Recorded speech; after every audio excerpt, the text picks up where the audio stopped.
सम्राट अकबर और उनके चतुर मंत्री बीरबल की दास्तान। मुगल साम्राज्य के भव्य दरबार में, जहां बुद्धि और चालाकी अक्सर शक्ति और अभिमान से टकराती थी, एक हैरान करने वाला रहस्य उजागर होता है। सम्राट का प्रिय मुकुट, उनके शासन का प्रतीक, बिना किसी निशान के गायब हो जाता है।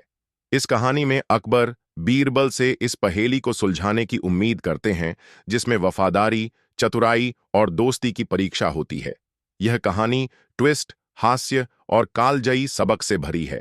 साल 1580 है और मुगल साम्राज्य सम्राट अकबर के शासन में फल फूल रहा है। फतेहपुर सीकरी का उनका महल दरबारियों, सैनिकों और नौकरों से भरा है, जो सोने के मुकुट को देखकर चकित हैं। यह मुकुट रूबी, पन्ना और एक चमकदार मोरपंख से सजा है, एक अनमोल खजाना। एक दिन सुबह जब अकबर एक भव्य दरबार के लिए तैयार हो रहे होते हैं, मुकुट गायब मिलता है। महल में हड़कंप मच जाता है और शक की सुई हर किसी पर घूमती है, विश्वसनीय दरबारियों से लेकर साधारण नौकरों तक। अकबर, क्रोधित लेकिन संयमित, अपने सबसे भरोसेमंद सलाहकार बीरबल को बुलाते हैं, जो अपनी तीक्ष्ण बुद्धि और असंभव को सुलझाने की कला के लिए जाने जाते हैं। बीरबल, अकबर घोषणा करते हैं, मेरा मुकुट, मेरे शासन का गौरव गायब हो गया है। मैं तुम्हें 3 दिन के भीतर इसे या चोर को ढूंढने का काम सौंपता हूं, वरना दरबार मेरे भरोसे पर सवाल उठाएगा। बीरबल, आंखों में चमक लिए, झुककर कहते हैं, जहां पनाह, चिंता न करें। सच्चाई छिपती है, पर मुझसे नहीं। बीरबल अपनी खोज शुरू करते हैं, महल की चहल पहल को गौर से देखते हुए। वे सैनिकों से पूछताछ करते हैं, जो कसम खाते हैं कि शाही कक्ष का ताला बंद था। नौकरों से, जो कांपते हुए मुकुट छूने से इनकार करते हैं, और दरबारियों से, जिनकी चालाक नजरें ईर्ष्या का संकेत देती हैं। सुराग कम है, केवल कक्ष के दरवाजे का टूटा ताला, खजाने के पास एक मोरपंख और आधी रात को बगीचे में एक छायादार आकृति के भागने की अफवाह। बीरबल, हमेशा की तरह चतुर, एक योजना बनाते हैं। वे सभी संदिग्धों, सैनिकों, नौकरों और दरबारियों को भव्य हॉल में इकट्ठा करते हैं और घोषणा करते हैं, चोर चालाक है, लेकिन मुकुट से ज्यादा नहीं। मुझे पता चला है कि इसमें एक रहस्य है। जब इसे दोषी हाथ उठाता है, तो यह पहाड़ जितना भारी हो जाता है। कल आप में से हर कोई मेरे द्वारा बनाई गई एक नकली मुकुट उठाएगा। जो डगमगाएगा वही सच उजागर करेगा। दरबार में भ्रम और डर फैल जाता है। उस रात बीरबल चुपके से महल पर नजर रखते हैं। वे देखते हैं कि लॉर्ड सलीम, एक ईर्ष्यालु दरबारी, बगीचे के पास घबराहट में टहल रहा है और एक नौकर से बुदबुदा रहा है।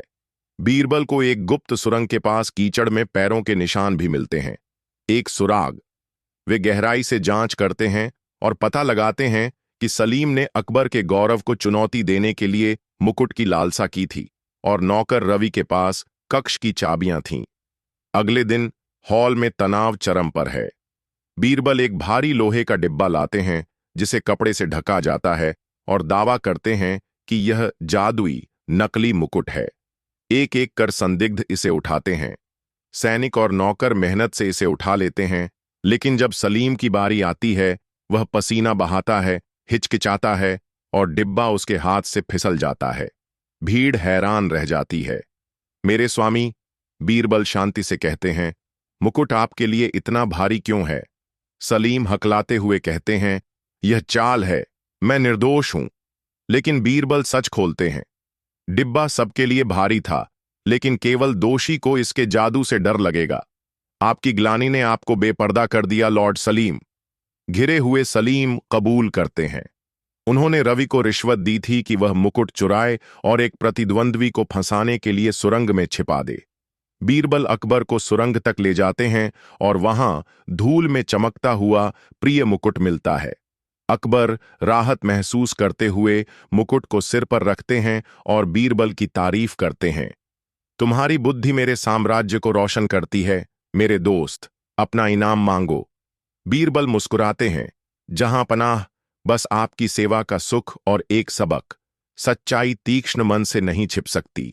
दरबार तालियां बजाता है, सलीम और रवि को न्याय मिलता है, और साम्राज्य फिर से बीरबल की प्रतिभा पर भरोसा करना सीखता है। अकबर और बीरबल की यह कहानी हमें सिखाती है कि बुद्धि और सूझबूझ धोखे पर जीत हासिल करते हैं। ईमानदारी और चतुराई, लालच नहीं, दिन जीतते हैं। आपके YouTube चैनल के लिए एकदम सही। यह कहानी सस्पेंस, हास्य और मुगल जीवन की झलक को जोड़ती है। इसे अपने दर्शकों के साथ साझा करें और उन्हें बीरबल की प्रतिभा पर आश्चर्य करने दें। सब्सक्राइब करें, लाइक करें और कमेंट करें। आपकी पसंदीदा अकबर बीरबल कहानी कौन सी है? अगली बार तक बुद्धिमान और जिज्ञासु बने रहें।